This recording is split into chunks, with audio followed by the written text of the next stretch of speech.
गणेशाय नमः। श्री सरस्वते नमः। श्री गुरुभ्यो नमः। जगद्गुरु नरेंद्राचार्य महाराज की जय। सद्गुरु काड़सिद्धेश्वर महाराज की जय। संत शिरोमणि गजानन महाराज की जय। आद्य जगद्गुरु रामानंदाचार्य महाराज की जय। सियावल्लभ रामचंद्र की जय। गुरुर्ब्रह्मा गुरुर्विष्णु गुरुर्देवो महेश्वरा गुरुर्साक्षात् परब्रह्म तस्मै श्री गुरवे नमः। सार्थ श्रीमत दासबोध दशक 19वा समास 5वा देहमान्य निरूपण। श्रीराम मातीचे देव धोंड्याचे देव सोन्याचे देव रुपयाचे देव काशाचे देव पितळेचे देव तांब्याचे देव चित्रलेपे देहे विण देव कैसा भजावा देहे विण देव कैसा पूजावा देह्या विण मोक्ष छाव कैसा करावा कोण्या प्रकारे म्हणून देह्याविन आडते अवघे साकडेचे पडते देह्याकरिता घडते भजन काही देवदेवता भूते देवते मुळीचे सामर्थ्य आहे ते अधिकारे नाना देवते भजत जावी पुंडलिक वरदे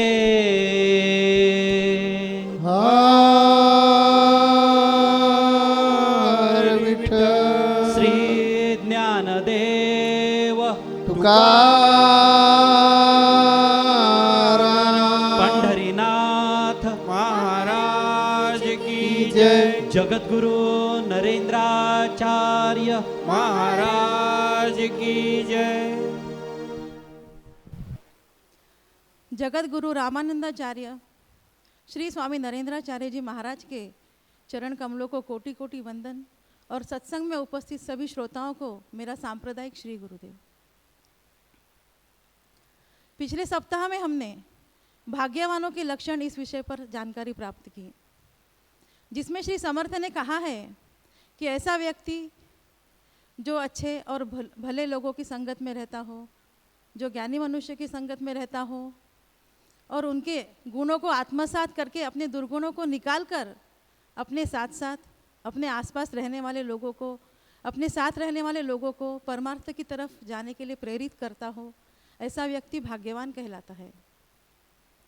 साथ ही समर्थ ने भाग्यवानों के कुछ उत्तम लक्षण हमें बताए, उसके ऊपर हम संक्षिप्त में चर्चा करेंगे, क्योंकि वह जो लक्षण है वो हमारे इस आज के जो विषय है उससे जुड़े हुए हैं। समर्थ ने कहा है कि ऐसा व्यक्ति जिसकी भाषा मृदु हो, जो औरों के अंतर्मन को संभालना जानता हो, अर्थात जो अपने व्यवहार से किसी को दुखी ना करता हो, जिसमें नम्रता हो, लीनता हो, जो निस्वार्थ भाव से औरों की सेवा करता हो, दीन दुखियों की सेवा करता हो, औरों की मदद करता हो, जो औरों के दुख से दुखी होता हो और जो औरों के सुख में सुख की अनुभूति करता हो, जो व्यक्ति आध्यात्म को अच्छी तरह से समझता हो और आध्यात्म के प्रति प्रेम रखता हो, जो पूरी तरह से निष्प्रिय हो, निर्वासन हो, अर्थात जिसमें अगर वासना हो भी तो वो यह कि सारा संसार सुखी रहे। समर्थ कहते हैं ऐसा व्यक्ति ही भाग्यवान कहलाता है जिनमें इन सारे लक्षण होते हैं। आज हम जिस विषय पर चर्चा करने जा रहे हैं उसका नाम है देहमान्य, अर्थात शरीर का महत्व। ग्रंथ के आरंभ से लेकर आज तक हमने हर प्रवचन में इस शरीर के महत्व को, मानव देह के महत्व को समझा है और यह सुना है कि 84 लाख योनियों में सबसे श्रेष्ठ जो योनि है वह मनुष्य योनि है। और जो लक्षण हमने अभी सुने, जिस पर हमने थोड़ी सी चर्चा की, वह सारे लक्षण केवल मनुष्य में ही हो सकते हैं, किसी पशु में नहीं हो सकते। इसका मुख्य कारण क्या है? ईश्वर ने मनुष्य को शरीर के साथ साथ बुद्धि और विवेक जैसे महत्वपूर्ण गुणों का वरदान दिया है। मनुष्य यदि अपने विवेक को सदैव जागृत रखे और अपने विवेक का सही उपयोग करे तो वह अपने प्रपंच को तो सुखी कर ही सकता है, लेकिन परमार्थ के मार्ग में भी वह आगे बढ़ सकता है और अपने सद्गुरु की तरह आत्मज्ञान की प्राप्ति कर सकता है। हमने सद्गुरु के मुख से हमेशा यह सुना है कि अथक पुण्य कर्म के और अथक पुण्य संचय के पश्चात ही मनुष्य देह की प्राप्ति होती है। इस देह की महिमा को हमने इस तरह से सुना है कि देवी देवता भी इस मनुष्य देह को धारण करने के लिए सदैव उत्सुक रहते हैं, लालायित रहते हैं। इसका क्या कारण है? इस बात को अगर हम संक्षिप्त में और सरलता से समझने की कोशिश करें तो हम इस मनुष्य देह को इसलिए महत्व देते हैं, इसलिए महत्वपूर्ण कहते हैं क्योंकि मनुष्य देह ही एक ऐसा मूलभूत कारण है जो उस ईश्वर को, अपने भीतर बसे हुए ईश्वर को जानने के लिए महत्वपूर्ण है, जिसके द्वारा हम उस ईश्वर को जान सकते हैं, उसकी अनुभूति कर सकते हैं। लेकिन वह किस तरह से, यही बात इस समास में श्री समर्थ ने हमें समझाई है। मनुष्य के जीवन की जीने की दो शैलियां हैं, एक है प्रवृत्ति की और दूसरी है निवृत्ति की। सरल शब्दों में अगर कहा जाए तो एक वृत्ति है पाने की और दूसरी है त्याग की। यह जो त्याग और पाने की वृत्ति है, जो शैली है, इन दो शैलियों का जो ज्ञान है वह केवल मनुष्य के शरीर को पाने के पश्चात ही समझा जा सकता है। मनुष्य देह में रहने के बाद ही उसको समझा जा सकता है। हमने दासबोध में कई बार सुना, कई ग्रंथों में पढ़ा, कई संतों की वाणियों में सुना कि केवल और केवल परमात्मा, परब्रह्म ही शाश्वत है। बाकी जो कुछ भी इस ब्रह्मांड में दिखाई दे रहा है, जो कुछ भी इस संसार में दिखाई दे रहा है, वो सब कुछ नश्वर है, अशाश्वत है। और नरदेह भी उसी का अंश है। नरदेह भी नश्वर है, इसका मतलब वह भी माया ही हुआ। तो इस समास में समर्थ हमें यही समझाना चाहते हैं कि अगर हमें अपने भीतर बसे हुए उस ईश्वर को जानना है, समझना है, तो उसके लिए केवल माया के माध्यम से ही समझा जा सकता है या उसकी अनुभूति की जा सकती है। इसलिए मनुष्य ना केवल निवृत्ति को अपनाकर उस ईश्वर को जान सकता है और ना ही केवल प्रवृत्ति को अपनाकर उस ईश्वर की अनुभूति कर सकता है। प्रवृत्ति और निवृत्ति अर्थात प्रपंच और परमार्थ, यह दोनों का मेल ही मानवीय जीवन है। जितना महत्वपूर्ण स्थान मनुष्य के जीवन में निवृत्ति का है, उतना ही महत्वपूर्ण स्थान मनुष्य के जीवन में प्रवृत्ति अर्थात प्रपंच का भी है। अब देहमान्य इस विषय को अगर समझे, देहमान्य इस शब्द को अगर हम समझना चाहे तो देह को माना गया, यह इस शब्द का शाब्दिक अर्थ है। लेकिन देह को क्या माना गया? अंतरात्मा चाहे श्रेष्ठ है, चाहे सूक्ष्म है, लेकिन अंतरात्मा को अगर सगुण रूप लेना है या सगुण रूप में प्रकट होना है या सगुण रूप में व्यक्त होना हो तो उसे केवल मनुष्य देह की ही आवश्यकता पड़ती है। क्योंकि हम सब यह बात अच्छी तरह से जानते हैं कि ईश्वर निर्गुण है, निराकार है, निर्विकार है, अदृश्य है, अव्यक्त है। तो जो अव्यक्त है, जो अदृश्य है, उसे अगर व्यक्त होना हो या उसे व्यक्त करना हो तो उसका एकमात्र माध्यम सिर्फ और सिर्फ नरदेह ही है। और यही बात श्री समर्थ मानते हैं, इसीलिए उन्होंने इस समास में इस शरीर के महत्व को समझाने का हमें प्रयास किया है। हम अनेक मंदिरों में जाते हैं, अनेक धर्मस्थलों पर, देवस्थलों पर जाते हैं, अनेक देवी देवताओं की मूर्तियों को, प्रतिमाओं को मानते हैं, उन्हें देवता मानकर उनकी पूजा अर्चना करते हैं, अलग अलग मान्यताओं द्वारा उनकी षोडशोपचार पूजा करते हैं। हम उन्हें धूप दीपों द्वारा प्रसन्न करने की कोशिश करते हैं। सब लोग अपनी अपनी भक्ति अलग अलग तरीके से उनको समर्पित करते हैं। कोई भजन करता है, कोई कीर्तन करता है, कोई नामस्मरण करता है। यह जितने भी भक्ति के प्रकार है, जितने भी साधन है, उसे व्यक्त करने का एकमात्र मार्ग नरदेह ही है। उसे हम इस शरीर के द्वारा ही व्यक्त कर सकते हैं। चाहे ईश्वर हमारे भीतर बसा हुआ हो, अंतरात्मा हमारे अंदर है, लेकिन उसे जानने के जो भी प्रयास हम करते हैं वह सब कुछ इस नरदेह के द्वारा ही होते हैं। अगर सरल शब्दों में कहा जाए तो उस अंतरात्मा को जानने का मनुष्य देह को, मनुष्य जन्म को सार्थक करने का जो माध्यम है वह केवल शरीर है, और इसे ही श्री समर्थ एक मान्यता देते हैं। उस ईश्वर की कृपा से हमें यह नरदेह मिला है, लेकिन हमने इस संसार के मोह में पड़कर, इस शरीर के मोह में पड़कर केवल इस देह को, जो दिखाई देने वाला है, उसको ही याद रखा, लेकिन उस ईश्वर को हम भूल चुके हैं जो इस शरीर को चला रहा है। हम अपने मालिक को भूल चुके हैं। उस ईश्वर की कृपा से ही हमें यह नर्तन मिला है, उनकी दया से ही हमें यह नर्तन मिला है। लेकिन इस नर्तन के भीतर जो ईश्वर वास कर रहा है, उसे भूलकर हम संसार के सुखों में इतनी बुरी तरह से उलझ गए हैं कि हमारे इंद्रियों के द्वारा क्षणिक मिलने वाले आनंद को ही हम अपना सच्चा आनंद मानकर, इस संसार की मोहमाया के सुखों को ही सच्चा सुख मानकर हम उसके पीछे दौड़े चले जा रहे हैं।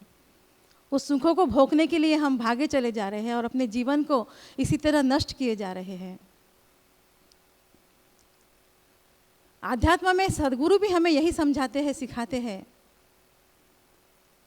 कि सांसारिक सुखों से परे जाकर, उससे आगे जाकर हमें उस ईश्वर को जानना चाहिए। अपने भीतर बसे हुए उस ईश्वर को जानने का प्रयास करना चाहिए। उस ईश्वर को जानने के लिए हमें एक जिद होनी चाहिए, एक ध्यास होना चाहिए, एक प्रयास होना चाहिए। वह किस तरह का होना चाहिए, एक दृष्टांत के द्वारा हम समझते हैं। गौतम बुद्ध, जिन्हें हम बहुत अच्छी तरह से सब लोग जानते हैं, और हम यह भी सब अच्छी तरह से जानते हैं कि उन्होंने आत्मज्ञान की प्राप्ति के लिए घोर तप किए थे। घने जंगलों में कड़ी साधना करके, तप करके उन्होंने आत्मज्ञान की प्राप्त करने की कोशिश की थी। लेकिन जब उन्हें आत्मज्ञान की प्राप्ति नहीं हुई कई वर्षों तक, तब वे निराश हो चुके थे और सोचने लगे कि अब तक मैंने कुछ भी प्राप्त नहीं किया, तो अब मैं क्या कर पाऊंगा। इस तरह से वे हिम्मत हार गए थे।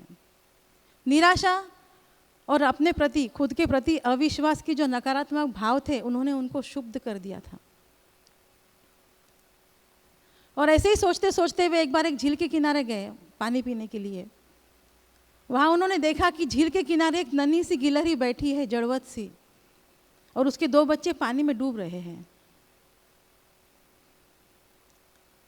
कुछ पल वो गिलहरी बैठी रही और फिर तुरंत दूसरे पल उठकर पानी की और झील के पास गई और पानी में अपने शरीर को भिगो लिया पूरी तरह से, और बाहर आकर अपने शरीर को झटकने लगी, झाड़ने लगी। ऐसी क्रिया को बार बार जाना आना करके करने लगी। तब भगवान बुद्ध ने सोचा कि इस गिलहरी का जो प्रयास है वह कितना मूर्खतापूर्ण है। क्या वह इतनी बड़ी झील को सुखा सकेगी? लेकिन उस गिलहरी का प्रयास लगातार जारी रहा। भगवान बुद्ध सोचने लगे, मानो वो कह रही हो कि उनको लगा गिलहरी जैसे मुझसे कह रही हो कि चाहे ये झील रिक्त मैं कर पाऊँ या ना कर पाऊँ, ये चाहे मैं इसे सुखा पाऊँ या ना सुखा पाऊँ, लेकिन मैं मेरा प्रयास नहीं छोड़ूंगी। अंततः भगवान बुद्ध को उस गिलहरी के इस कार्य ने अपने लक्ष्य से विचलित होने से बचाया। वे सोचने लगे कि यह नन्ही सी गिलहरी अपने लघु सामर्थ्य से इतनी बड़ी झील को सुखाने की संकल्पना के साथ दृढ़ संकल्पित है, तो मुझ में क्या कमी है? मैं तो इससे 1000 गुना अधिक क्षमता रखता हूँ। और यही बात सोचकर उन्होंने पहले जाकर उस गिलहरी के बच्चों को डूबने से बचाया और फिर अपनी साधना में लग गए। प्रयास अगर किया जाए तो लक्ष्य की प्राप्ति हो ही जाती है। इस कथा का तात्पर्य ऐसा है कि उस नन्ही सी गिलहरी ने अपने एक लक्ष्य को पाने के लिए, अपने बच्चों को डूबने से बचाने के लिए इतनी बड़ी झील को खाली करने की शक्ति, सामर्थ्य जुटाकर अपने प्रयास में जुड़ी रही। इस बारे में अगर हम विचार करें, अपनी उस गिलहरी के साथ तुलना करें, तो उसकी तुलना में हम कहाँ बैठते हैं? हम अपने मानव शरीर की क्षमता को बहुत अच्छी तरह से समझते हैं। हम जानते हैं कि सतयुग से लेकर आज तक मानव शरीर के द्वारा ही इंसान ने विज्ञान की निर्मिति की। इस सारे ब्रह्मांड का भ्रमण एक जगह बैठकर किया, नक्षत्रों तक की यात्रा कर ली। हमारे पंचांग और हमारे नक्षत्र इस बात का उदाहरण है। तात्पर्य ऐसा कि अगर मानव शरीर की क्षमता को हम समझ ले और उसका सही उपयोग करें तो क्या नहीं किया जा सकता। इतना महान देह हमें मिला है, शरीर हमें मिला है, उसे हम संसार के झूठे भ्रम में उलझाकर, फंसाकर अपने हर जीवन को नष्ट किए जा रहे हैं, व्यतीत किए जा रहे हैं। हमें खुद को भी पता नहीं है कि हमने इस धरती पर कितनी बार मनुष्य के रूप में जन्म लिया है और हमने अपने जीवन जिए हैं। लेकिन हमने कभी अपने भीतर के उस ईश्वर को जानने का प्रयास नहीं किया, इसीलिए हम पीछे हैं। अगर हमने थोड़ा सा भी प्रयास किया होता तो आज हम अपने सद्गुरु की तरह आत्मज्ञान की प्राप्ति कर चुके होते हैं। हमने अपने शरीर की क्षमता को बिना समझे ही इस संसार के सुख में, इंद्रियों के सुख में अपने आप को व्यतीत कर दिया है, अपना जीवन व्यतीत कर दिया है, नष्ट कर दिया है। इसलिए हमें अपने जीवन की, अपने मानव देह की क्षमता को सबसे पहले समझना है, ये जानना है कि उसकी क्षमता क्या है और उसको ईश्वर ने क्यों बनाया है, ईश्वर ने क्यों इस शरीर को साथ हमें इस धरती पर भेजा है। उसको जान के हमें अपने मनुष्य जन्म को सार्थक करना है, उसके लक्ष्य को समझना चाहिए। भगवान कृष्ण ने गीता में लिखा है कि मेरी भक्ति करो, मेरी सेवा करो और मुझे जानने की कोशिश करो। इस शरीर का, इस देह का यही अर्थ है और इसीलिए तुम्हें यह शरीर दिया गया है। भगवान कृष्ण के इस वचन पे अगर हम विचार करें, उनके इस वचनों को अगर उनके ऊपर अगर विश्वास करें और उनके बताए हुए इस मार्ग पर अगर हम जाने का प्रयास करें तो हम अवश्य ही अपने लक्ष्य को समझ सकते हैं और आत्मज्ञान की प्राप्ति कर सकते हैं, जो हमारे सद्गुरु हमसे चाहते हैं। सद्गुरु चाहते हैं कि जैसे मैंने आत्मज्ञान प्राप्त किया है वैसे ही मेरे भक्त शिष्य भी आत्मज्ञानी हो। हमारे सद्गुरु जगतगुरु श्री नरेंद्र महाराज भी यही चाहते हैं कि मेरे भक्त शिष्यों में मैं नरेंद्र महाराज देखना चाहता हूँ। उनकी यह जो निष्प्रिय इच्छा है, निस्वार्थ भावना है, वो हमारे लिए, इस बात के लिए हमारे जो मेहनत कर रहे हैं उसको हमारा अगर प्रयास शुरू करें, हम जैसे हमें भगवान कृष्ण ने बताया है, जैसे उस गिलहरी का छोटा सा प्रयास था, वैसे अगर हम थोड़ा भी प्रयास करें तो हम अपने गुरु के कार्य में सहयोग अवश्य कर सकते हैं।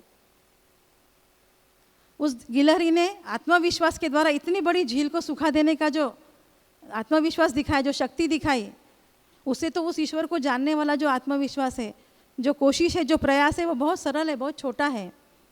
लेकिन पहले हमें अपने मन पे ये लेना चाहिए कि हमें हमारे सद्गुरु के मार्गदर्शन के द्वारा इस बात को समझना है, उनके मार्गदर्शन पे चलकर इस प्रयास को शुरू करना है। हम केवल शरीर तक ही अटक कर रह गए हैं। हम अपने शरीर को ही मैं समझते हैं। हम ये समझते हैं कि मैं अर्थात ये शरीर ना रहा तो ये प्रपंच चलेगा ही नहीं, संसार चलेगा ही नहीं। हम अपने आप को कर्ता बनाकर चल रहे हैं और उस कर्ता को, उस मालिक को हम भूल चुके हैं। इसीलिए हम आज यहाँ पर रुके हुए हैं। अगर हम आज से प्रण ले कि हमारे सद्गुरु के मार्गदर्शन द्वारा हम आगे बढ़ेंगे और हम आज से प्रयास शुरू करेंगे उस ईश्वर को जानने का, अपने भीतर को ईश्वर को जानने का, तो हम अवश्य इस मनुष्य जन्म को सार्थक कर सकते हैं। उसके लिए हमें सद्गुरु की शरण में जाना है, उनके बताए हुए मार्ग पे चलना है, उनकी बताई सेवाओं को अपनाना है। क्योंकि हमारे में विवेक नाम की जो शक्ति है वो विकसित होना अत्यंत आवश्यक है। हमने ये दासबोध में, ये समाज में ये सुना कि देह की आवश्यकता है। देह नहीं है तो हमें आत्मज्ञान नहीं होगा। देह है तो आसक्ति आती है, और आसक्ति है तो हम परमार्थ छोड़ देते हैं, अब प्रपंच में फंस जाते हैं। प्रपंच में फंस गए तो मोक्ष नहीं मिलता, और मोक्ष मिलवाने का प्रयास करने का है तो देह की आवश्यकता है। कहने का मतलब कि दो चीज एक दूसरों में घुस गई है, दोनों को एक विशिष्ट लेवल पे रखने के लिए भगवान ने हमें एक अंदरूनी शक्ति दी है, उनका नाम है विवेक। वो विवेक जितना हमारे में जागरूक हो जाएगा उतने जल्दी हम ये देह का सदुपयोग करवा के परमार्थ भी करेंगे और प्रपंच भी करेंगे। समाज में समर्थ रामदास स्वामी जी बोलते हैं प्रवृत्ति और निवृत्ति, ये दो देह की अवस्था है। जैसी मन की अवस्था है अंतर्मन और बहिर्मन, वैसे देह के भी दो अवस्था है, एक प्रवृत्ति और दूसरी निवृत्ति। प्रवृत्ति का अर्थ खींचना, जो हमारा देह है वो जो हमें नहीं चाहिए या चाहिए लेकिन उसमें हमने अटकना नहीं चाहिए, ऐसे चीज में अधिकाधिक अटकना, इनको बोलते प्रवृत्ति। हमें प्रपंच चाहिए क्योंकि हमने पिछले जन्म में किया नहीं है या अधूरा रह गया, इसी कारण इधर अलग अलग रिश्ते बनाकर ये जीव सृष्टि अपने साथ आई है। इसी कारण किसी को बिल्ली अच्छी लगती है, किसी का पति पर प्यार नहीं, पुत्रों पर प्यार नहीं, या अपने औलाद पर प्यार नहीं, उतना बिल्ली पर रहता है, कुत्तों पर रहता है, गाय भैंस पर रहता है। ऐसे क्यों? क्योंकि पिछले जन्म का कुछ ना कुछ रिश्ता है, ये रिश्ते से ये सब जुड़े जाते हैं और ऐसा प्रपंच शुरू हो जाता है। जैसे एक साधु को, निवृत्त मन का साधु, उनका लंगोट चूहे खाते हैं, इस कारण वो खाना नहीं चाहिए, इस कारण बिल्ली आ गई। बिल्ली आ गई तो बिल्ली को दूध चाहिए, इसी कारण गाय आ गई। गाय आ गए तो गाय को संभालेंगे कौन, इसी कारण एक इंसान आ गया, आदमी आ गया। वो आदमी ऐसा नहीं रह सकते, इसी कारण उनकी शादी हो गई, उनको बाल बच्चे हो गए, सन्यासी महाराज पूरे प्रापंचिक हो गए। इसका नाम है प्रवृत्ति। ये प्रवृत्ति में मत फंसिए, ये सब जरूरत है लेकिन उसमें न फंसकर अपना मन निवृत्ति के तरफ कैसा जाएगा। ठीक है, आज सुख मिल गया, ठीक है, कल मिलना ही चाहिए, ये प्रवृत्ति। कल नहीं मिल गया, नहीं, ठीक है, किस्मत में नहीं था, लेकिन मेरा उद्देश्य क्या है, मन निवृत्त करवा के समदृष्टि से पूरे चराचर को देखना। ये मेरा फर्ज में कोई भी बदलाव नहीं होना चाहिए, इनको बोलते हैं निवृत्ति। तो ये प्रवृत्ति निवृत्ति का जो खेल है, वो खेल सही ढंग से हम खेलना चाहिए। तो हमारे में विवेक नाम की शक्ति आवश्यक है। अरे विवेक नाम की शक्ति पिछले सत्संग में जो हमने 7 गुण बताए हैं वो हमारे में विकसित हो गए कि आपसे आप आती है। हम लोग जानबूझकर ये 7 गुण हमारे में कैसे विकसित हो जाएंगे इसका प्रयास करते हैं। इस कारण हम प्रपंच में भी आपको दिखने को दिखते हैं और परमार्थ में भी दिखते हैं। एक दफा दुर्वास ऋषि द्वारका में मथुरा में आए थे और मथुरा और गोकुल के बीच में यमुना है ना। श्रावण मास था और श्रावण मास में भंडारा दुर्वास ऋषि ने रखा था। तो ये गोकुल की नारी सब दुर्वास ऋषि को मिलने के लिए जाने की तैयारी की और उन्होंने भंडारा का सब साहित्य लेकर यमुना के तीर पर आ गए। यमुना का पानी इतना बढ़ गया कि गोपी लोगों को वहाँ जाने में दिक्कत आने लगी। अभी क्या करने का, समय तो नहीं जाना चाहिए, गवा नहीं जाना चाहिए। इसी कारण राधा और उनके साथ सब गोपियाँ उठकर भगवान कृष्ण के पास आ गए और बोले कि हमें ये रास्ता मिलना चाहिए और वहाँ दुर्वास ऋषि के पास जाने का है। तो कौन से भी कोई भी प्रयत्न करो और हमें रास्ता करवा के दे दीजिए। तो भगवान कृष्ण बोले राधा को, अरे ऐसे करो, यमुना को जाकर बोलिए कृष्ण बाल ब्रह्मचारी हो तो रास्ता दे दीजिए। राधा हंसने लगी, क्योंकि जिनके साथ उनका प्यार था वो राधा को बोल रहे हैं कि बाल ब्रह्मचारी कृष्ण हो, और जिनके 16,000 नारी है वो बोल रहे हैं जो बाल ब्रह्मचारी हो, कृष्ण बाल ब्रह्मचारी है तो रास्ता दे दीजिए। और ये सुनकर बात वो मुस्कर हंसने लगे, तो भी यमुना के तीर पर आ गए और बोली राधा कि कृष्ण का कहना है कि मैं बाल ब्रह्मचारी हूँ तो मुझे रास्ता दे दीजिए, यह गौलन को या गोपी को रास्ता दे दीजिए। और आश्चर्य की बात, यमुना बैठ गई नीचे, यमुना का जो पानी था नीचे बैठ गया और रास्ता मिल गया। इसमें से हमने क्या सीखना चाहिए कि भगवान कृष्ण को 16,108 नारी थी, उनकी प्रियसी राधा है, ऐसे ये भगवान कृष्ण है और वो बाल ब्रह्मचारी कैसा हो सकता है। तो उनका शरीर इसमें है, सब में फंसा हुआ है, लेकिन उनका मन जो है तो उसमें फंसा नहीं है।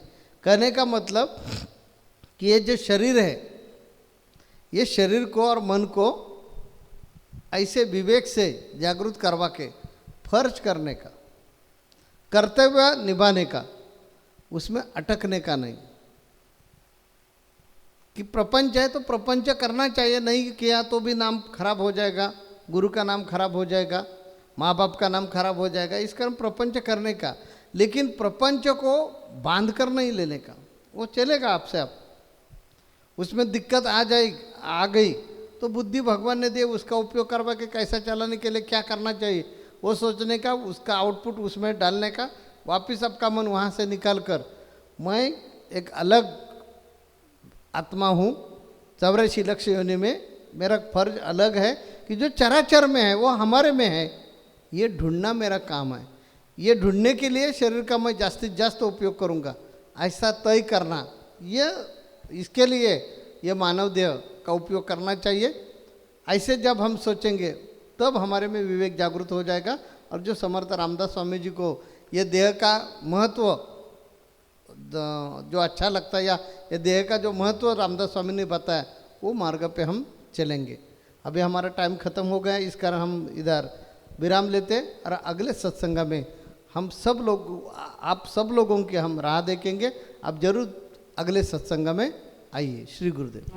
जगत गुरु नरेंद्राचार्य महाराज की जय।